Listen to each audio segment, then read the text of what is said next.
গল্পের শুরুতেই আমাদেরকে এই গল্পের ফিমেল লিডকে দেখানো হয় যে কিনা ক্লাসের ভিতরেই ঘুমাচ্ছিল। ওর নাম ছিল শাও। তখন শাওয়ের একজন ফ্রেন্ড শাওয়ের কাছে এসেছিল আর ওকে বলে তাড়াতাড়ি উঠে পড়ো, তুমি এখনো কেন ঘুমাচ্ছ? ক্লাস তো অনেক আগেই শেষ হয়ে গিয়েছে। শাও বলে আমাকে আর একটু ঘুমাতে দাও, একটু পরে আমি উঠে পড়বো। শাওয়ের ফ্রেন্ড বলে তুমি কি ভুলে গিয়েছো আজকে তোমার আইরিশ কোম্পানিতে জবের ইন্টারভিউ রয়েছে, তুমি যদি সময় মতো না যাও তাহলে ওখানে ইন্টারভিউটা কে দেবে? যখনই ও কোম্পানির নাম শুনতে পেয়েছিল তাড়াতাড়ি করে উঠে পড়ে আর বলে তুমি আমাকে এত পরে কেন বলছো? আমাকে এক্ষুনি যেতে হবে ইন্টারভিউ দেওয়ার জন্য, কারণ শাওয়ের ইচ্ছা ছিল সে আইরিশ কোম্পানিতে জব করবে। এই কারণে ওর ফ্রেন্ডকে এখানে বাই বলে তাড়াতাড়ি করে বাইরে আসে। তাড়াতাড়ি করে এখানে নিজের সাইকেলটি নিয়েছিল আর এইটা দিয়ে কোম্পানিতে যাওয়ার জন্য বের হয়। রাস্তায় ও সাইকেল চালিয়ে যাচ্ছিল, তখন শাওয়ের মা শাওকে ফোন করেছিল আর শাওকে বলছিল যে আজকে তোমার ব্লাইন্ড ডেট রয়েছে। আর শাওকে অনেকগুলো ছেলের কথা বলছিল। শাওকে বলছিল এতগুলো ছেলের ভিতরে তুমি আজকে কাকে বেছে নেবে এইটা বলো। এখানে শাওকে অনেকগুলো অপশনও দিচ্ছিল। শাও ব্লাইন্ড ডেটে যেতে চাচ্ছিল না, কিন্তু ওর মা বলে তোমাকে তো ব্লাইন্ড ডেটে যেতেই হবে, আর তাড়াতাড়ি বলো তুমি এতগুলো ছেলের ভিতরে কার সাথে আজকে ব্লাইন্ড ডেটে যাচ্ছ। অন্যদিকে আমরা এই গল্পের মেন লিডকে দেখতে পাই, নাম ছিল মিস্টার ফু। আর মিস্টার ফু আইরিশ কোম্পানির প্রেসিডেন্ট ছিল। এখানে কিছুটা রেগেও ছিল, বলছিল যারা যারা আজকে ইন্টারভিউ দিতে লেট করে আসবে তাদেরকে যেন ভিতরে ঢুকতে দেওয়া না হয়, তাদের এমনিতেও কোনো জব হবে না। আর এরপরে এখান থেকে নিজেও বাইরে গিয়েছিল অন্য কোনো জায়গায় যাওয়ার জন্য। এরপর আবার শাওকে দেখানো হয় যেখানে শাওয়ের মা এখনো শাওয়ের সাথে কথা বলছিল আর শাও ভালো করে জানতো তাকে তো যে কোনো একটি বেছে নিতেই হবে। এই কারণে ও তাড়াতাড়ি করে একটি ছেলেকে বেছে নিয়েছিল আর ফোনটি রেখে দেয়। তাড়াতাড়ি করে কোম্পানির দিকে ওর সাইকেলটি অনেকটাই বেশি স্পিডে চালিয়ে আসছিল আর বাইরে তখন ফুও ছিল। এখানে ওর সাইকেলটি স্লিপ কেটে গিয়েছিল, যার কারণে শাওয়ের সাইকেলটি অন্য সাইডে পড়েছিল আর শাও একদম পুরো উড়ে এসে এখানে মিস্টার ফুয়ের উপরে পড়ে গিয়েছিল। মিস্টার ফু এতে করে অনেক বেশি ব্যথা পেয়েছিল আর এখানে এমন ভাবে দেখতে থাকে শাওকে মনে হচ্ছিল মিস্টার ফুয়ের উপরে কোনো ময়লা আবর্জনার বস্তা পড়েছে। এরপর এখানে শাওকে ওর উপর থেকে উঠতে বলেছিল। এখানে সবাই শাওকে বকা দিচ্ছিল। শাও ওদেরকে সরি বলে আর এটাও বলেছিল আমি আসলে তাড়াতাড়ি কোম্পানিতে আসছিলাম ইন্টারভিউ দেওয়ার জন্য। এই লোকটি তখন বলে শাওকে তুমি এখানে ইন্টারভিউ দিতে এসেছো আর তুমি এখন প্রেসিডেন্টকে ফেলে দিয়েছো, তাহলে তুমি কিভাবে এখানে সিলেক্ট হতে পারবে? তাড়াতাড়ি প্রেসিডেন্টকে সরি বলো। শাও তখন অনেকবার মিস্টার ফুকে সরি বলে, কিন্তু এরপরও মিস্টার ফু আর তার দিকে ফিরেও তাকায় না, কারের ভিতরে উঠে পড়েছিল। আর কারের ভিতরে ওঠার পর দেখা যায় মিস্টার ফু অনেকটাই ব্যথা পেয়েছিল, তাই অন্যরকম করতে শুরু করে। এরপরে শাও ওখান থেকে এসেছিল ব্লাইন্ড ডেটে ছেলেটির সাথে দেখা করার জন্য। ইন্টারভিউ তো দিতে পারেনি, কিন্তু এরপরও এখানে বাধ্য হয়ে আসতে হয়েছে ওর মায়ের কথা রাখার জন্য। এখানে আসার পর ও যে ব্লাইন্ড ডেটের ছেলের সাথে দেখা করতে এসেছিল ওই ছেলেটিকে দেখতে পায়। এই সেম রেস্টুরেন্টে মিস্টার ফু এসেছিল, এখানে দেখতে পেয়েছিল শাওকে, তাই শাওয়ের দিকেই তাকিয়েছিল। মিস্টার ফু এখানে একটি মেয়ের সাথে ছিল, নিজেও বাধ্য হয়ে ব্লাইন্ড ডেটে এসেছিল। এখানে শাও এই ছেলেটির সাথে কিছুতেই তো আর ডেট করবে না, তাই ছেলেটিকে এমন এমন সব কথা বলছিল যেগুলো শোনার পর ছেলেটি অনেকটাই ভয় পেয়ে যায় আর নিজে থেকে এখানে শাওকে মানা করে দিয়ে চলে গিয়েছিল। শাও এতে করে মহা খুশি হয়ে গিয়েছিল যে ওর কাজটা খুব তাড়াতাড়ি হয়ে গিয়েছে। কিন্তু শাও তখনই এই রেস্টুরেন্টে আবার ওর নিজের মাকেই দেখতে পায়। ওর মা এটাই দেখতে এসেছিল যে নিজের মেয়ে কিভাবে এখানে ব্লাইন্ড ডেটের ছেলেটির সাথে দেখা করছে বা কথা বলছে এইসব কিছু। এদিকে মিস্টার ফ্লুয়ের কাছে এই মেয়েটিকে একদমই ভালো লাগে না, চাচ্ছিল এই মেয়েটিকে মানা করে দিতে, কিন্তু এটা করতেও পারছিল না। তাই মেয়েটির কাছ থেকে বাঁচার জন্য একটি জায়গায় গিয়ে লুকিয়ে পড়েছিল আর কাউকে ফোন করে বলছিল এখানে এসে যেন তাকে বাঁচিয়ে নেয়। তখনই হঠাৎ করে তার সাথে আবারও শাওয়ের ধাক্কা লেগে যায়। শাও এখানে তার মায়ের কাছ থেকে লুকানোর জন্য এসেছিল। শাও যখন দেখতে পেয়েছিল এটা তো প্রেসিডেন্ট, তাই প্রেসিডেন্টকে সরি বলে। এরপরে জিজ্ঞাসা করে যে আপনি এখানে কেন এসেছেন? এখানে মিস্টার ফু বলে, ফু শাওকে বলে তুমি এখানে কি করতে এসেছো আর তুমি কি আবারও এখানে আমাকে ইচ্ছা করে ধাক্কা দিয়েছো? দুজনে এই বিষয়টি নিয়ে এখানে কথা কাটাকাটি করছিল। তখনই ওই মেয়েটি আসে যে কিনা ফুয়ের সাথে ব্লাইন্ড ডেটে এসেছিল। আর মেয়েটিকে দেখার পর ফু এখানে ইচ্ছা করে শাওকে নিজের কিছুটা ক্লোজে নিয়েছিল আর মেয়েটি এটা দেখার পর রেগে এখান থেকে চলে যায়। ফু এতে খুশি হয়েছিল, কিন্তু তখনই এখানে আবার শাওয়ের মা এসেছিল। দুজনকে একসাথে দেখতে পায়, বলছিল এই ছেলেটিকে আর তুমি কি এর সাথে ব্লাইন্ড ডেটে এসেছো? এখানে শাওর মাকে বলে যে হ্যাঁ, এই ছেলেটাই হচ্ছে আমার বয়ফ্রেন্ড, আর আমি এর সাথে ব্লাইন্ড ডেটে এসেছি। এমনকি ও তো এখানে ফুকে জড়িয়েও ধরেছিল। আর এখানে শাওয়ের মা অনেক খুশি হয়েছিল যে তার মেয়ে ফাইনালি কোনো ছেলেকে পছন্দ করেছে। বলছিল আমি এখান থেকে চলে যাচ্ছি, তোমরা দুজনে ভালোভাবে আজকের এই ডেটটি এনজয় করো। এখানে শাও বলে আমিও তোমার সাথে বাড়িতে ফিরে যাই। শাওয়ের মা বলে তোমার আসার কোনো দরকার নেই, তুমি যদি আজ রাত বাড়িতে না আসো এই তো আমার কোনো কিছুই হবে না, তুমি এখানেই থাকো। ফু তখন শাওকে খোঁজা দিয়ে বলে তুমি যেরকম তোমার সাইকেলটি অনেকটাই বেশি স্পিডে চালাতে পারো সেই রকম তোমার মাও অনেকটাই বেশি স্পিডে দৌড়াতে পারে, যেমনটি এখন দেখছো কত তাড়াতাড়ি এখান থেকে চলে গিয়েছে। যা শুনে শাও প্রথমে অনেকটাই রেগে গিয়েছিল, কিন্তু এরপরে বলে এইসব কথা বাদ দাও, আমি তোমাকে না বলি তোমাকে আমার বয়ফ্রেন্ড বানিয়েছি, তাই সরি। ফু তখন ওকে নিজের একটি কার্ড বের করে দিয়েছিল, বলছিল তুমি চাইলে কাল আবারও আমার কোম্পানিতে এসে ইন্টারভিউ দিতে পারো। ও চলে যাওয়ার পর শাও এই কার্ডটি দেখে আর মনে মনে এইটাই বলছিল তাহলে আমার ভাগ্য কি এখন খুলে যাচ্ছে? আমি তো চাচ্ছিলাম আইরিশ কোম্পানিতে জব করব, আর এখন দেখছি আমার কাছে আরো একটি চান্স রয়েছে। যাই হোক, এর পরের দিনের সিন দেখানো হয়। আজকে শাও অনেকটাই বেশি তাড়াতাড়ি করে ইন্টারভিউ দেওয়ার জন্য এসেছিল আর অনেক বেশি খুশি হচ্ছিল ফাইনালি ও আইরিশ কোম্পানিতে জব করতে পারবে। ভিতরে আমরা ফুকে দেখতে পাই আজকে ওর কাছে একটি মেয়ে এসেছিল। এই মেয়েটি এখানে ফুকে বলছিল আমি তোমার সাথে এঙ্গেজমেন্ট করব। ফু ওকে পাত্তা দিচ্ছিল না, কিন্তু এরপরেও মেয়েটি এখান থেকে যেতে রাজি ছিল না। তখনই ভিতরে এসেছিল শাও। শাওকে দেখার পর ফু অনেকটাই খুশি হয়েছিল আর বলছিল তুমি এসে গিয়েছো। মেয়েটি বলে এই মেয়েটিকে তুমি একে থেকে এত বেশি খুশি কেন হয়েছো? এখানে ফু তখন শাওয়ের কাছে গিয়েছিল। মেয়েটি বলে তাড়াতাড়ি বলো তোমাদের দুজনের সম্পর্ক কি? শাও এইসব কিছুর কোনো কিছুই বুঝতে পারে না, আর এখানে ফু তখন শাওয়ের দিকে তাকিয়ে চোখ দিয়ে ইশারা করে ওকে কিছু বলতে বলছিল, কিন্তু শাও এখানে কিছুই বুঝতে পারে না যে ফু ওকে এমন কি বলছে ইশারা করে, নাকি ফু ওর কাছ থেকে সাহায্য চাইছে। ও কোনো কিছুই বলছিল না, চুপ করে দাঁড়িয়ে থাকে, যার কারণে বাধ্য হয়ে ফু তখন বলে দেয় এই মেয়েটি আমার গার্লফ্রেন্ড, তুমি তো এখন ভালো করে শুনতে পারলে, তাই এখান থেকে চলে যাও। মেয়েটি বলে তুমি কি আমাকে বোকা পেয়েছো? আর শাও এখানে ফুয়ের কথা মতন শুধু মাথা নাড়িয়ে যাচ্ছিল, তাই মেয়েটি রেগে এখান থেকে চলে যায়। তখন আবার শাও ফুকে বলে আমার অ্যাক্টিং কেমন হয়েছে, এখন বলো আমাকে কি এখানে তুমি জব দেবে? ফু হেসে বলে তুমি আসলে অনেকটাই বেশি বোকা।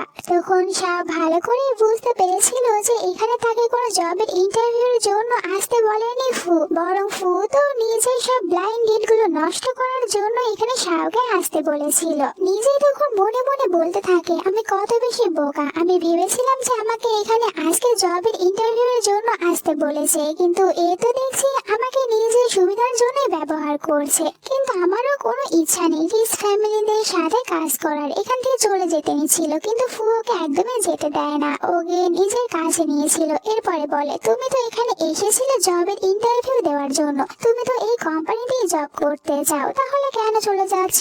শাও বলে আমি এখানে জব করতে চেয়েছিলাম, কিন্তু রিস ফ্যামিলির ভিতরে ঢুকতে চাইনি, আর তুমি যেভাবে আমাকে ব্যবহার করছো এর কারণে তো আমি রিস ফ্যামিলিদের ভিতরে পড়ে যাব আর তারা আমাকে মেরে ফেলবে, তাই আমি মরতে চাই না। ফু বলে তুমি আমার পার্সোনাল সেক্রেটারি হয়ে যাও, আমি তোমাকে 50,000 প্রতি মাসে দেব। কিন্তু এরপরও শাও মানা করে দিচ্ছিল, ও বলে আমার কোনো দরকার নেই, আবারও চলে যেতে নিচ্ছিল। ফু বলে তুমি এত বেশি তাড়াহুড়ো কেন করছো? আগে আমার পুরো কথা শোনো, তুমি যদি এখানে সত্যি আমার পার্সোনাল সেক্রেটারি হয়ে কাজ করো তাহলে আমি তোমাকে প্রতি মাসে 5 লাখ করে দেব। 5 লাখের কথা শোনার পর শাও ফিরে তাকিয়েছিল, কারণ এটা তো অনেক বেশি টাকা ছিল, তাই এখানে ফুয়ের হয়ে কাজ করতে রাজি হয়ে যায়। পরের দিন শাও অনেকটাই বেশি সুন্দরভাবে সেজে গুজে কোম্পানিতে চলে এসেছিল, আর এখানে প্রথমে আসার পর ও ফুয়ের সাথে দেখা করে। ফু যখন শাওকে দেখতে পেয়েছিল এক নজরে শাওর দিকে তাকিয়ে থাকে। শাওকে দেখতে অনেকটাই বেশি সুন্দর দেখাচ্ছিল।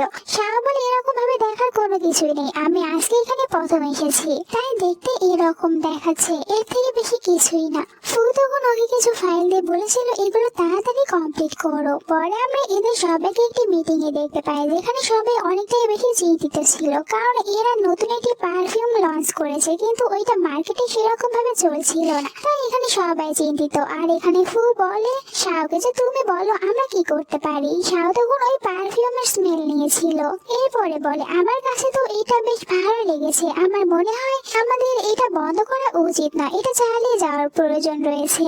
কিন্তু এখানে বাকি সব শেয়ার হোল্ডাররা সাবের কথায় একমত হচ্ছিল না, তারা চাচ্ছিল এটা বন্ধ করে দিতে। কিন্তু দেখা যায় এখানে ফু তো সবার কথা একদমই শোনে না, শুধুমাত্র সাবের কথাই শুনেছিল আর এটাকে বন্ধ করে দেয় না। এরপরে রাতে শাওকে বাড়িতে ড্রপ করতে আসে। এখানে শাও যখন কারের ভিতর থেকে বের হয়েছিল তখন ওপর থেকে শাওয়ের মা শাওকে এরকম ভাবে দেখতে পেয়েছিল। শাও বলে ফুকে, আজ আমার জন্য তোমার এত বড় একটি লস হয়েছে, সবাই অনেকটাই বেশি রেগে আছে, তুমি কেন ওইটা বন্ধ করে দিলে না? ফু শাওকে বলে, তোমাকে এটা নিয়ে কোনো চিন্তা করতে হবে না, এখন অনেকটাই রাত হয়ে গিয়েছে, তাই তুমি বাড়িতে যাও, আর কোম্পানিতে যা হবে ওই সব কিছু আমি দেখে নেব। শাও তখন ফুকে বাই বলে ভিতরে এসেছিল, যেখানে ভিতরে ওর মা তখন একটি ঝাড়ু হাতে নিয়ে দাঁড়িয়েছিল আর ওকে বলছিল যে নিচে যে ছেলেটি ছিল ওটা কে ছিল। শাওকে অনেক বেশি মারধর করে। শাও এত বেশি মার খাওয়ার পরেও মিথ্যে কথা বলে। ও বলছিল ও তো আমার বসের অ্যাসিস্ট্যান্ট ছিল, আমাকে ড্রপ করার জন্য এখানে এসেছিল। এইটা শোনার পর মা তখন শান্ত হয়েছিল। এরপরে বলছিল, এইটা বলো যে তোমার আর ফু তোমাদের দুজনের সম্পর্কটা এখন কি রকম অবস্থায় রয়েছে, তোমরা এটা কতদূর পর্যন্ত এগিয়ে নিয়ে যেতে পেরেছো? মানে আমি বলতে চাচ্ছি তোমরা দুজনে কি কিস করেছো না এখনো কিস করোনি? তখন শাওর মাকে থামতে বলে আর বলে, তুমি এসব কি জিজ্ঞাসা করছো, এইসব বলা বন্ধ করো। পরের দিন কোম্পানির সিন দেখানো হয়, যেখানে ফু কাজ করছিল আর ফুয়ের সামানে শাও এখানে ঘুমিয়েছিল। বেচারি কাল রাতে বাড়িতে অনেক মার খেয়েছে, তাই হয়তো এখানে এসে ঘুমাচ্ছে। আর এখানে ফু অনেক চেষ্টা করে তার ঘুম ভাঙানোর, কিন্তু কোনো কাজ হচ্ছিল না। একটু পরে শাও নিজে থেকেই উঠে পড়ে। ফু বলে, আমার মনে হয় আজ তোমার শরীরটা ভালো নেই, তাহলে তুমি বাড়িতে চলে যাও, কাজ করতে হবে না। শাও বলে, আমি একদমই ঠিক আছি। এরপরও ফু বলছিল, যদি তোমার শরীর খারাপ লাগে তাহলে আমাকে বলো, আমি তোমাকে হসপিটালে নিয়ে যাব। শাও এরপরও মানা করছিল। ফু তাকে অনেক বেশি জোর করে আর তাকে আজকের জন্য ছুটি দিয়েছিল। আর ছুটি পাওয়ার পর শাও খুশি হয়ে তাড়াতাড়ি এখান থেকে বাড়িতে চলে যায়। কিন্তু আমরা সন্ধ্যায় দেখতে পাই শাও তো বাড়িতে ছিল না, বরং ওর সব ফ্রেন্ডদের সাথে একটি বারে এসেছিল। এখানে সবাই মিলে এনজয় করছিল। শাও অনেক বেশি ড্রিঙ্কও করে নিয়েছিল। এখানে আমরা শাওয়ের একজন ফ্রেন্ডকে দেখতে পাই, এর নাম ছিল লু। আর লু কিন্তু শাওকে অনেক আগে থেকে লাইক করতো। আর আজকে এখানে শাওয়ের জন্য একটি পেন্টিং নিয়ে এসেছিল, শাওকে এটা দিয়েছিল। শাও পেন্টিং পাওয়ার পর খুশি হয়েছিল, ও এটা সবাইকে দেখাতে চাচ্ছিল। তখন লু বলে, আরে এটা সেরকম কোনো কিছুই না, তাই এটা সবাইকে দেখাতে হবে না। এমনকি আবারও ওটা শাওয়ের কাছ থেকে নিজের কাছে ফিরিয়ে নিয়েছিল। শাও এখানে অনেকটাই বেশি ড্রাঙ্ক অবস্থায় ছিল, তাই ও এখানে বলছিল, আমার তো আইরিশ কোম্পানিতে জব হয়ে গিয়েছে আর ওখানে আমি প্রেসিডেন্টের পার্সোনাল সেক্রেটারি হিসেবে জব করি, আমাকে 5 লাখ টাকা প্রতি মাসে দেবে। যা জানতে পেরে অবাক হয়ে গিয়েছিল, কারণ একজন শুধুমাত্র সেক্রেটারি এত বেশি স্যালারি কোন বস দেয়। এখানে যেহেতু সে অনেকটাই বেশি ড্রাঙ্ক অবস্থায় ছিল, তাই দেখা যায় শাওর ফ্রেন্ডও শাওকে ভালোভাবে নিয়ে যেতে পারছিল না। বাইরে আমরা ফুকে দেখতে পাই, ও এখানে নিজের কার নিয়ে অপেক্ষা করছিল কখন শাও বাইরে আসবে। শাওকে ফলো করতে করতে এখানে এসেছিল। যখন দেখতে পাই শাও অনেকটাই বেশি ড্রিঙ্ক করে নিয়েছে, তখন ও বাইরে এসেছিল। এখানে শাওর ফ্রেন্ডকে বলে, তুমি চলে যাও, আমি শাওকে বাড়িতে নিয়ে যাব। এরপরে শাওকে কোলে উঠিয়ে ওখান থেকে নিয়ে যায়, যেটা দূর থেকে লু দেখতে পায়। ওর কাছে একদমই ভালো লাগে না। পরের দিন সকালের সিন দেখানো হয়, শাওর ঘুম ভেঙে গেলে ও তো নিজের রুম থেকে বাইরে এসেছিল আর ওর কাল রাতের কোনো কথাগুলো মনে ছিল না। তখন ওর মা বলছিল, আমি অনেক বেশি খুশি হয়েছি যে তুমি ফুয়ের মতন একটি ভালো বয়ফ্রেন্ড পেয়েছো। যেটা শোনার পরে শাও অবাক হয়ে যায় যে ও আবার কি করেছে। বলে, তোমার কি মনে নেই কাল রাতে তো ওই তোমাকে বাড়ি পর্যন্ত রেখে দিয়েছে, আর দেখো ও তোমার কত বেশি কেয়ার করছে। শাও বলে, কাল রাতে ও আমাকে বাড়িতে নিয়ে এসেছিল, আমার কোনো কিছু মনে নেই। ওর মা বলছিল, অনেকদিন হয়ে যাচ্ছে তুমি কিন্তু আমাকে ফুয়ের সাথে দেখা করাচ্ছ না, তাই তুমি আমাকে ফুয়ের সাথে দেখা করাবে আর ওকে তুমি আমাদের সাথে ডিনার করার জন্য ইনভাইট করবে। শাও বলে, ও আসতে পারবে না, অনেকটাই বেশি বিজি রয়েছে এই কারণে। যে কথাটি শোনার পর শাওয়ের মা শাওকে মারার জন্য আবার ওর পিছনেই দৌড়াতে থাকে। এতে করে নিজেই ব্যথা পেয়েছিল, যার কারণে শাও পরে ওর মাকে নিয়ে হসপিটালে এসেছিল। এখানে আসার পর একটু সুস্থ হয়েছিল। এরপরই আবার বলতে থাকে শাওকে, এখনো কেন তোমার বয়ফ্রেন্ড আমাকে এখানে দেখতে আসেনি। শাও ওর মাকে আবারও মিথ্যে কথা বলে, অনেকেই বেশি বিজি রয়েছে এই কারণেই দেখতে আসতে পারেনি, আর তুমি তো এখন সুস্থ হয়ে গিয়েছো। মা বলে, ও যদি আমাকে এখানে দেখতে আসে তাহলে কিন্তু আমি আরো তাড়াতাড়ি সুস্থ হয়ে যাব, এখন আমি পুরোপুরি সুস্থ হয়ে যাইনি। অন্যদিকে কোম্পানিতে আজকেও ফুয়ের সাথে এখানে ফেরি দেখা করতে এসেছিল। যেহেতু ফু ওর কোনো কথা শুনছিল না, তাই নিজের আন্টিকে নিয়ে এসেছিল। কারণ ফেফের আন্টি আর ফু তারা দুজনেই আসলে একসাথে কাজ করতো। এখানে নিয়ে এসেছিল এই কারণে যাতে করে আন্টি ভালো করে বোঝাতে পারে ফুকে, আর ফু ওকে বিয়ে করতে রাজি হয়ে যায়। ফু বলে, আমি তোমাকে কতবার বলেছি আমি তোমাকে বিয়ে করতে পারবো না। তখন ভিতরে আবার শাও এসেছিল। এখানে শাওকে দেখার পর ফেফে অনেকটাই রেগে যায়। ফু এদেরকে আবারও সবকিছু বিশ্বাস করার জন্য গিয়েছিল শাওয়ের কাছে। শাওকে কোনো কিছু না বলে হঠাৎ করে ওকে কিস করে দেয়। শাও কোনো কিছু বলতে নিলে আবার শাওয়ের মুখটাই বন্ধ করে দিয়েছিল। আন্টি এটা দেখার পর অনেক রেগে যায় আর ফুকে বলে, তুমি ভালো করে জানো তুমি এখানে আমার সামনে কি করেছো, তাই আশা করবো তুমি এটা মনে রাখবে যে নেক্সট টাইম থেকে আমি আর তোমার সাথে কোনো কাজ করব না। আর ফেফে ওই সিনটা দেখার পর অনেকটাই বেশি কষ্ট পেয়েছিল। এরপরে ভিতর থেকে সবাই চলে যাওয়ার পর এখানে ফু ওকে সরি বলে, তোমাকে না বলে আমি হঠাৎ করে তোমাকে কিস করেছি এই কারণে। শাহ বলে, তুমি তো সবসময় শুধু তোমার নিজের বিপদের সময় আমাকে ইউজ করো, যেরকমটা তুমি আজ করেছো। তখন ফুকে কিছু একটা বলতে নিচ্ছিল, এর আগে শাহকে অনেক জোর একটি থাপ্পড় মেরেছিল। ফু এই থাপ্পড় কোনো কিছু বুঝে উঠতেই পারছিল না। এর আগে আবার হঠাৎ করে শাহ নিজে থেকে ওকে আরো একটি কিস করেছিল। এতে করে ফু আরো বেশি শক্ট হয়ে দাঁড়িয়ে থাকে। শাহ ফুকে বলে, আমার মা তোমার সাথে দেখা করতে চেয়েছে, তাই তুমি আমার মায়ের সাথে দেখা করতে যাবে। আর ফুও যেতে রাজি হয়েছিল। অন্যদিকে লু তখন শাহর ফ্রেন্ডের সাথে দেখা করেছিল। ওর কাছ থেকে শাহ আর ফু দুজনের সম্পর্কটা সম্পর্কে ভালোভাবে জানতে চাচ্ছিল। এখানে ওর ফ্রেন্ড বলে, আমার যতটুকু মনে হয় যে এইখানে ওদের ভিতরে সেরকম কোনো সম্পর্কই নেই। শাহ ওর মায়ের কাছ থেকে বাঁচার জন্যই ওর বস ফুকে বয়ফ্রেন্ড বানিয়েছে, যাতে করে ওকে আর ব্লাইন্ড ডেটে যেতে না হয়। অন্যদিকে তখন শাহকে দেখতে পায় যে এখানে ও ফুকে সাথে করে নিয়ে এসেছিল ওর মায়ের সাথে দেখা করানোর জন্য। আর এটা যখন ওর মা জানতে পেরেছিল তখন তাড়াতাড়ি আবারও অসুস্থ হয়ে অ্যাক্টিং করতে থাকে, যাতে করে ওরা এসে সবাই মনে করে যে অনেকটাই বেশি অসুস্থ রয়েছে।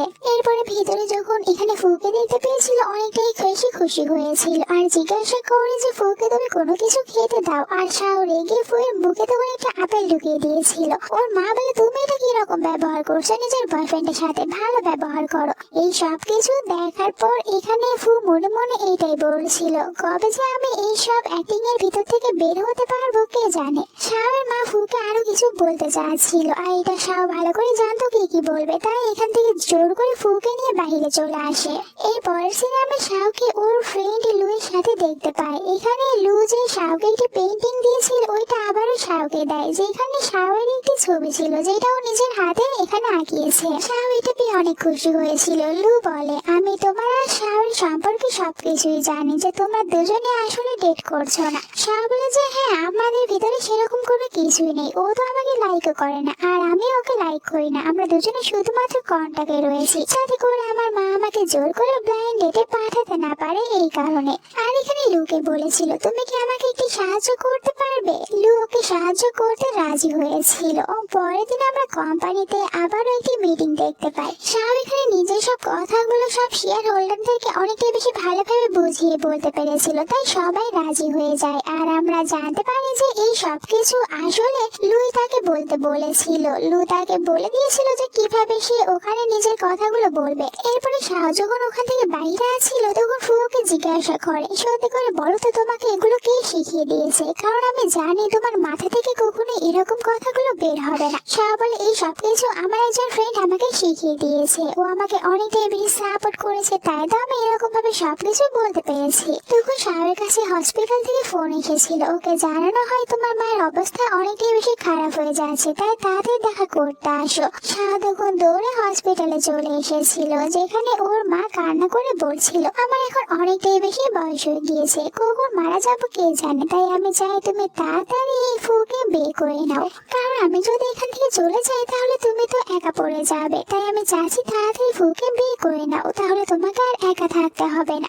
এখানে এমন ভাবে ওর মা কান্নাকাটি করছিল যার কারণে এখানে শাওয়ার ওর মাকে কিছুই বলতে পারে না। ওগুলো ঠিক আছে, তুমি যা চাও আমি তাই করবো। পরে শাও এই কথাগুলো এসে ফুকে বলেছিল। ফু এটা জানার পর প্রথমে ও মানা করে দেয়, এরকম কোনো কিছুই করবে না। যখন শাওকে বলেছিল আমরা দুজনে ফেক বিয়ে করে নেব, এতে করে আমার মা আর কিছুই বলবে না, তখন এখানে অনেকবার বলার কারণে ফু রাজি হয়েছিল। কিন্তু ও বলে আমারও কিছু শর্ত রয়েছে, যেখানে লেখা ছিল এরা দুজনে যদি বিয়ে করে তাহলে শাওকে ফুয়ের বাড়িতেই থাকতে হবে, আর তারা দুজনে শুধুমাত্র এক বেডে ঘুমাবে না, আর বাকি সবগুলো একদম তারা রিয়েল কাপলের মতনই অ্যাক্টিং করবে, যাতে করে তাদের এটা কেউ বুঝতে না পারে। আর এটাও বলেছিল শাওকে আমরা দুজনে যে বিয়ে করব এই কথা তুমি কাউকে বলবে না। অন্যদিকে শাওয়ের মাকে হসপিটালে দেখতে পায়, এখানে আমরা জানতে পারি ওনার আসলে কোনো কিছুই হয়নি, শুধুমাত্র অ্যাক্টিং করছিল অসুস্থ হওয়ার, চাচ্ছিল যেন শাওকে এখানে তাড়াতাড়ি বিয়ে দিতে পারে এই কারণে। পরের সিনে তারা দুজনে বিয়ে করে নিয়েছিল, আর একটি ছবি পাঠিয়ে দেয় এখানে শাওয়ের মায়ের কাছে, যেটা দেখে অনেক খুশি হয়েছিল যে ফাইনালি তার মেয়ে বিয়ে করে নিয়েছে। আর এরপরই আবার ফু শাওকে ওর নিজের বাড়িতে নিয়ে এসেছিল, যেখানে শাও একদম পুরো সব জিনিসপত্র নিয়ে এসেছিল। আর এখানে এমন কিছু জিনিস নিয়ে এসেছিল যেগুলো দেখার পর ফু বলে তুমি এগুলো কেন নিয়ে এসেছো? শাও বলে আমি এগুলো এই কারণে নিয়ে এসেছি যাতে করে তুমি আমার কাছে না আসতে পারো। রাতে দুজনে গিয়েছিল একটি রেস্টুরেন্টে ডিনার করার জন্য, আর একটু পরে দেখতে পাই শাও তো এখানে লুকেও আসতে বলেছিল। লু আসার পর শাও এখান থেকে উঠে চলে গিয়েছিল, বলছিল লু ফুকে যে তুমি শাওয়ের কাছ থেকে দূরে থাকবে। ফু বলে তুমি আমাকে এইসব কথাগুলো কেন বলছো? এখানে লু বলে আমি এই কারণে বলছি কারণ তুমি জানো না ভালোবাসার ফিলিংস কিরকম, তাই তোমার জন্য এটাই ভালো হবে শাওয়ের কাছ থেকে দূরে থাকো। এই কথাগুলো শোনার পর এখানে ফু অনেকটাই রেগে গিয়েছিল। যখন এখানে শাও এসেছিল ও শাওকে নিয়ে এখান থেকে চলে যায়, এমনকি বাড়িতে আসার পর ও আর এইসব কথাগুলো শাওকে বলে না। শাও জিজ্ঞাসা করে তোমার কিছু হয়েছে আমাকে বলতে পারো। ফু এরপরেও শাওকে কিছুই বলছিল না, আর এটাই বলছিল তুমি রেস্ট নাও, কাল আমাদেরকে কোম্পানিতে যেতে হবে। এরপরে ফেইফেইকে দেখানো হয় এখনো চাচ্ছিল ফুকে বিয়ে করবে, এই কারণে ফুয়ের সৎ মায়ের সাথে দেখা করেছিল আর ওনাকে সবকিছু বলেছিল। এটাও বলেছিল যদি ফু আমাকে বিয়ে করে তাহলে আপনাদের বিজনেসের অনেক বেশি লাভ হবে। কিন্তু ওখান থেকে নিজের বাড়িতে আসার পর এখানে ফু আর শাও দুজনের বিয়ের ছবি দেখতে পেয়ে অনেক রেগে গিয়েছিল। এরপরে রাতের সিন দেখানো হয় যেখানে শাও আজকে ওর সব ফ্রেন্ডের সাথে এসেছিল পার্টি করার জন্য। অন্যদিকে ফু বারবার শাওকে ফোন করছিল, কিন্তু এখানে শাও তো ফোনটি ধরছিলই না, যার কারণে ফুয়ের অনেক বেশি চিন্তা হতে থাকে। একটু পরে দেখতে পায় অনেকটাই বেশি ড্রাঙ্ক অবস্থায় হোটেল থেকে বাইরে এসেছে। ওকে এত বেশি ড্রাঙ্ক দেখার পর এখানে লুকে জিজ্ঞাসা করে তোমার কি হয়েছে, তুমি আসলে কি চাও, তুমি কেন সবসময় শাওকে এত বেশি ড্রিঙ্ক করতে দাও? লু বলে আমি শাওকে অনেক বছর থেকে ভালোভাবে চিনি, আর এটাও ভালো করে জানি শাও স্বাধীনভাবে থাকতে বেশি ভালোবাসে, যেটা ওকে তুমি কখনোই দিতে পারবে না। ফু তো প্রথম থেকে লুয়ের উপরে অনেক রেখেছিল, আর লুয়ের এই কথাগুলো শোনার পর ও লুকে বলে দেয় এখন শাও আমার ওয়াইফ, তাই তুমি শাওর কাছ থেকে দূরে থাকো। আর যখন এখানে লু জানতে পারে এরা দুজনে বিয়ে করে নিয়েছে তখন ওর মনটা অনেক বেশি খারাপ হয়ে যায়। পরের দিন সকালের সিন দেখানো হয় শাওয়ের ঘুমটা ভেঙে গিয়েছিল, কিন্তু প্রথমে ওকে এখানে ফুয়ের কাছ থেকে অনেক বেশি বকা খেতে হয়। ফু ওকে বলছিল তুমি এত বেশি ড্রিঙ্ক কেন করো। শাও এটা ভালো করে বুঝতে পারে ফু তার উপরে অনেকটাই বেশি রেগে রয়েছে, ওর সাথে ভালোভাবে কথাও বলছিল না। এই কারণে শাও তখন একটু মিষ্টি করে বলতে থাকে যে তুমি আমার উপর এত বেশি রাগ কেন করে রয়েছো? আমার ফেক হাজবেন্ড আমাকে বলো আমি কি করলে তুমি আর আমার উপরে রাগ করে থাকবে না, আমি তাই করবো। এখানে ফু তখন ওর হাতে একটি ব্রেসলেট পরিয়ে দিয়েছিল, বলছিল এটা আমাদের ফ্যামিলি ব্রেসলেট, এইটা আমি তোমাকে পরিয়ে দিয়েছি, এটা তুমি কখনোই তোমার হাত থেকে খুলবে না, সবসময় তোমার হাতেই রাখবে, তাহলে আমি আর কখনোই তোমার উপরে রাগ করব না। ওই দিনই ফুয়ের সৎ মা ফুয়ের সাথে দেখা করতে এসেছিল, ফেইফেইর বিষয়ে এখানে ফুকে রাজি করার জন্য এসেছিল, কিন্তু তখন দেখতে পায় ফুয়ের হাতে ফুয়ের ওই ব্রেসলেটটি ছিল না। এই কারণে ফুকে বলে এইটা তোমার মা তোমাকে দিয়েছিল, আর এখন তুমি এটা কাকে দিয়েছো? যখন জানতে পারে এইটা দিয়েছে শাওকে, তখন ওর মা ভালো করে বুঝতে পেরেছিল যে ফু এখন শাওকে সত্যি লাইক করে। কোম্পানিতে আমরা দেখতে পাই শাওকে, এখানে শাওয়ের সাথে ফুয়ের সৎ মা দেখা করতে এসেছিল, বলছিল আমি জানি তোমরা দুজনে ফেক বিয়ে করেছো, কিন্তু ফুয়ের জন্য এটাই ভালো হবে ফেইফেইকে বিয়ে করে নেওয়া, আর ও যদি এমনটি না করে তাহলে ওর বিজনেসের অনেক বড় ক্ষতি হয়ে যাবে, হতে পারে আমাদের কোম্পানিটা ব্র্যান্ড ক্রাফ হয়ে যাবে। আর আমি এটাও জানি ফু তোমাকে এখন লাইক করে, তাই তো এই ব্রেসলেটটি তোমাকে দিয়েছে,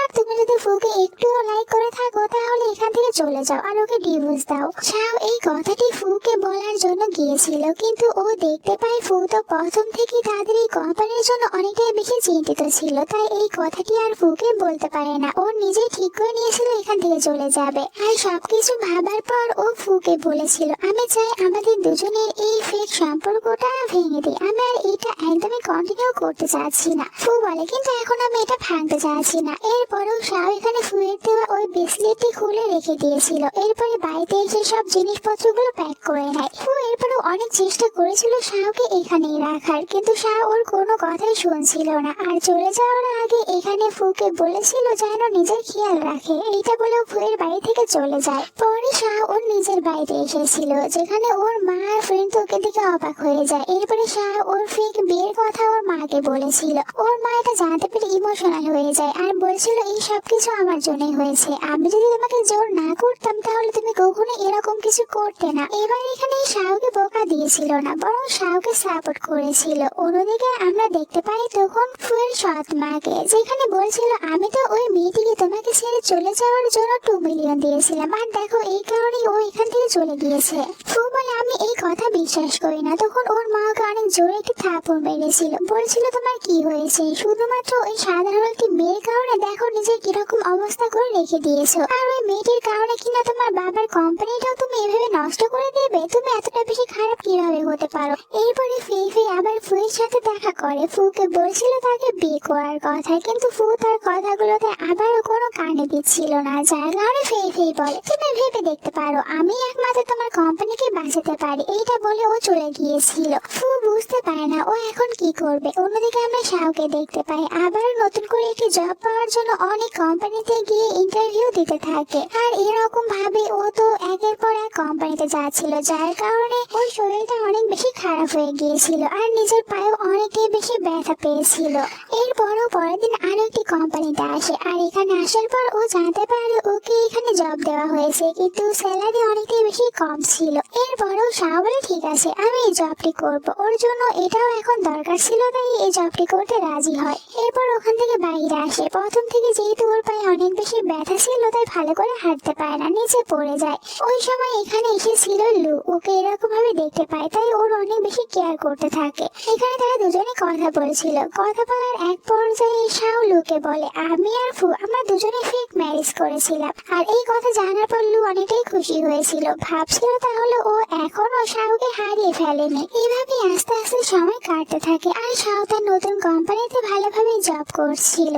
একদিন ও টিভিতে একটি নিউজ দেখতে পায়, যেখানে এটাই বলা হচ্ছিল যে ফু তো এখন ফেইকে খুব তাড়াতাড়ি বিয়ে করে নেবে। এই নিউজটি দেখার পর শাওয়ের মনটা খারাপ হয়ে গিয়েছিল। একটু পরে ওর সাথে আবার লু দেখা করতে আসে, আর লু আজকে ঠিক করেছিল এখানে শাওকে ওর মনের কথা বলে দেবে। তাই শাওকে বলেছিল আমি তোমাকে লাইক করি, কিন্তু শাও ওকে মানা করে দেয় যে আমি তোমাকে লাইক করিনি, আমরা দুজনে শুধুমাত্র ভালো ফ্রেন্ড। এই কথাটি শোনার পর লু যদিও কষ্ট পেয়েছিল, কিন্তু এরপরেও শাওকে বলে ঠিক আছে আমরা তাহলে দুজনে আগের মতন ফ্রেন্ডই থাকবো। আর তারা দুজনেই তখন খুশি হয়ে একে অপরকে জড়িয়ে ধরেছিল, যেটা আবার দূর থেকে কেউ একজন ছবি তুলে নেয়। পরের সিনে আমরা আবার শাওকে দেখতে পাই, ও রাস্তা দিয়ে একা একা হাঁটছিল, আর এখানে ও ভাবছিল আমি যে ফুয়ের জন্য যেরকমটা ফিল করি এটা আমার ফুকে সত্যি বলে দেওয়া উচিত। আর ও ঠিক করেছিল আজকে ফুয়ের সাথে দেখা করবে, তাই এখান থেকে চলে গিয়েছিল। যখন ও রাস্তা দিয়ে যাচ্ছিল তখন হঠাৎ করে কেউ একজন ওকে কিডন্যাপ করে নিয়েছিল। এরপরে ফেইকে দেখানো হয়